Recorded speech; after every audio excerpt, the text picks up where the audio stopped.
বর্ষা শুরু। বহরমপুরে সূর্যের কিরণ হারিয়ে গেছে বেশ কিছুক্ষণ আগে। ঝিরিঝিরি বৃষ্টিও হয়ে চলেছে, মেঘও অনেকখানি ধরে আছে।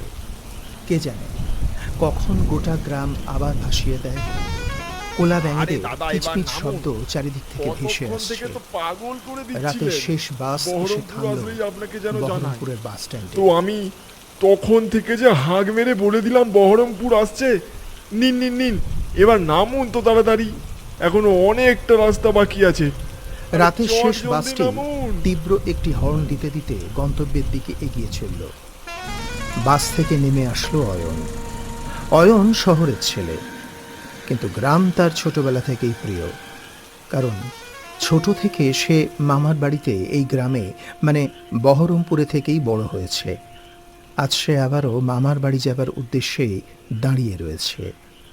এখান থেকে বেশ আরও অনেকটা পথ, কিন্তু যাবার আর কোনো অটোরিকশা সে যে পাবে না সেটা সে প্রথম থেকেই জানত।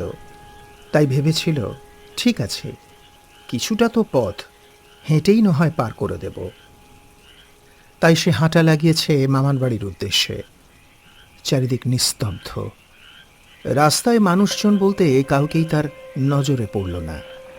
আকাশের মেঘও মাঝে মাঝে ডাক দিচ্ছে, বলতে চাইছে যে কোনো মুহূর্তে জোরে বৃষ্টি আসতে পারে।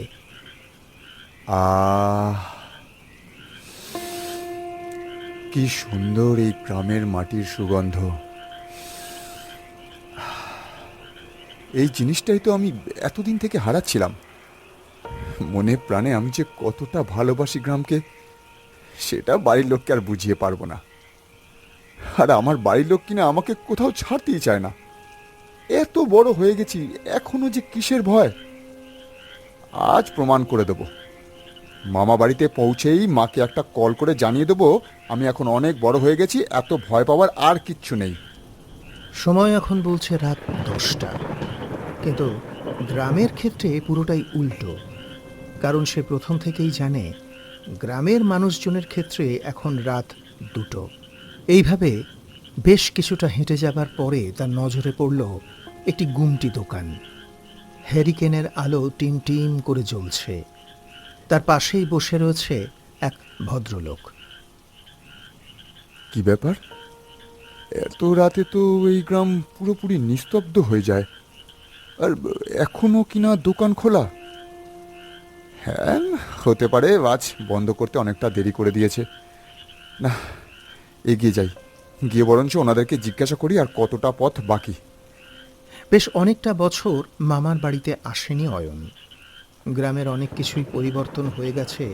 রাস্তাঘাট, গ্রামাঞ্চল, জমি জায়গা, অনেক কিছুই। দোকানের সামনে গিয়ে অয়ন জিজ্ঞেস করল, নমস্কার কাকাবাবু, আমি শহর থেকে আসছি। আসলে বেশ অনেক বছর পর আমি এই গ্রামের মামা বাড়িতে আসছি। দিদিমা আমায় বলেছিলেন যে সন্ধে 8টা-9টার পর নাকি এই গ্রামে আর মানুষকে দেখা যায় না, কিন্তু এই আপনার দোকান খোলা দেখে আমি বেশ খুশি হয়েছি। বেশ বেশ, সামনের চেয়ারে বসো। আচ্ছা বাবু, তুমি কাদের বাড়িতে যাবে? শহরের ছেড়ে, মানে বেশ লেখাপড়া করেছ, তার মানে গ্রামের কুসংস্কার খুব একটা বিশ্বাস করো না, তাই তো? আগে আমি ভট্টাচার্যি বাড়িতে যাব। এখান থেকে মাত্র ওই 2 কিলোমিটার হাঁটা পথ। আর কি বলছিলেন কুসংস্কারের কথা? না না, এসব কুসংস্কার টুসংস্কার আমি খুব একটা বিশ্বাস করি না। ছোটবেলায় দিদিমার মুখে গ্রামের অনেক ভূতের কথা শুনেছি, তবে তাকে বিশ্বাস করে বলুন? হ্যাঁ, আসলে আমি এই যুগের ছেলে, এসব আবার বিশ্বাস করার কোনো জিনিস নাকি? হ্যাঁ হ্যাঁ। পাশে থাকা ভদ্রলোক বলে উঠল, তা বেশ বেশ, তোমার নাম কি বাবু? আগে অয়ন, অয়ন চ্যাটার্জি। আচ্ছা, তুমি মামার বাড়িতে কি করতে এসেছো? ঘুরতে নাকি কোনো কাজের সূত্রে? বলতে পারেন ঘুরতেই এসেছি, কিন্তু এটা বুঝতে পারলাম না আমার দিদিমা গ্রামের মানুষের সাথে কথা বলতে বারবার বারণ করছিলেন কেন। কিন্তু আপনাদের সাথে কথা বলে তো সেরকম কিছু বুঝতে পারছি না। আর এমনিতেই গ্রামের মানুষ আমার খুবই পছন্দের। গ্রামের মানুষরা খুবই ভালো হয় শহরের মানুষদের তুলনায়। আচ্ছা, যাই হোক কাকাবাবু, আপনি আমার জন্য একটা কড়া করে চা বানান তো। হ্যাঁ হ্যাঁ, চা দিচ্ছি দিচ্ছি। আচ্ছা বাবু, তোমার দিদিমা তোমায় তো বলেছিল গ্রামের মানুষের সাথে কথা না বলতে, কিন্তু কারণটা কি বলেছিল যে কেন কথা বলা যাবে না? আরে না না, ওনার কথা আর কে বিশ্বাস করে? আসলে বয়স হয়েছে তো, তাই এখন ওনারা সাবধান করবেনই। আর ওনাদের সব কথা শুনলে আমাদের এই বয়সের ছেলেদের স্ট্যাটাস তো নষ্ট হয়ে যাবে নাকি, হ্যাঁ? তা কি বলো কাকা, ঠিক বললাম কি না? হ্যাঁ, তা ঠিক, তা ঠিক। তোমরা এই বয়সের ছেলে ছোকরারা বড়দের কথা আর শোনো না, তাই তোমরা বারবার বিপদের মুখে পড়ো। আজ আবারও বিপদের মুখে পড়বে। নাও, এবার ঠেলা সামলাও। এই বলে ভদ্রলোক বিড়বিড় করে কি যেন বলতে বলতে তার চায়ের দোকান থেকে উঠে দূরের দিকে চলে গেলেন। অবাক ব্যাপার, এই যে কিছুটা রাস্তা যাবার পর সেই লোক যেন এক ধরনের উধাও হয়ে গেল। এতে অয়ন কিছুটা অবাক হলো। তারপর সেই বয়স্ক বৃদ্ধকে বলল, আচ্ছা কাকাবাবু, উনি এভাবে বললেন কেন? আর রেগে গিয়ে উঠে চলে গেলেন কেন? ও কিছু না, তুমি আর কিছুক্ষণ অপেক্ষা করো, নিজেই টের পাবে। অয়ন লক্ষ্য করল এনাদের কথাবার্তা যেন একটু বাঁকা স্বভাবের। কেউ কোনো কিছু খুলে বলছে না, এড়িয়ে চলছে সবকিছুই। তাই অবাক হয়ে অয়ন জিজ্ঞেস করল, আচ্ছা কাকাবাবু, এই সন্ধেবেলাতে গোটা গ্রাম খালি হয়ে যাওয়ার কারণটা কি? আর আমাদের শহরে তো রাত 2-3টে পর্যন্ত মানুষ দেখা যায়। বাবু, এটা গ্রাম, এখানের মানুষজন তাড়াতাড়ি ঘুমিয়ে পড়ে। আর যদি গ্রামে খারাপ কিছু হয়, মানে কোনো কিছু যদি মানুষ মারা যায় বা কোনো ভুতুড়ে ঘটনা ঘটে, তাহলে কোনো মানুষই সন্ধ্যের পর থেকে আর বাইরে বের হয় না। এই বলতে বলতে বৃদ্ধ লোকটি একটি প্লেটের মধ্যে চা রাখল ওখানে পাশের বেঞ্চের মধ্যে। অয়ন অন্যমনস্কভাবে চায়ের কাপটি হাতে তুলতে নজরে পড়ল সেই কাপে এখন চা নেই, রয়েছে কাপ ভর্তি রক্ত, লাল টকটকে রক্ত। অবাক হয়ে বৃদ্ধের দিকে তাকিয়ে অয়ন কিছু বলতে যাবে, হঠাৎ বৃদ্ধটির রূপ পরিবর্তন করতে শুরু করেছে। আকাশ গমগম করতে লাগলো, মেঘ থেকে জোরে এক ঝলকানি মাটিতে ধেয়ে পড়ল। আরে আরে কাকাবাবু, তুমি তুমি কে?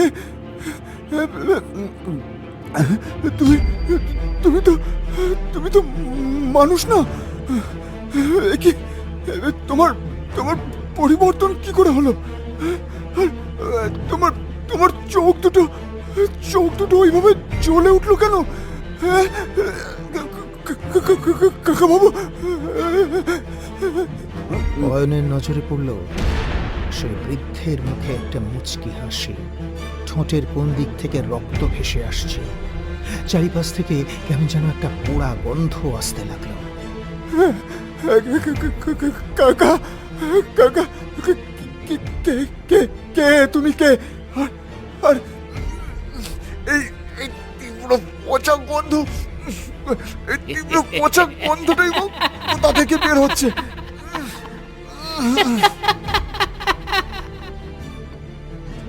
আমি আমি এই গ্রামের পঞ্চানন কর, চলে আয়, আমার কাছেই চলে আয়, আমি তোকে নিয়ে নিচ্ছি এই দোকানে, একজন খদ্দের হয়ে রয়ে যাবি সারা জীবন।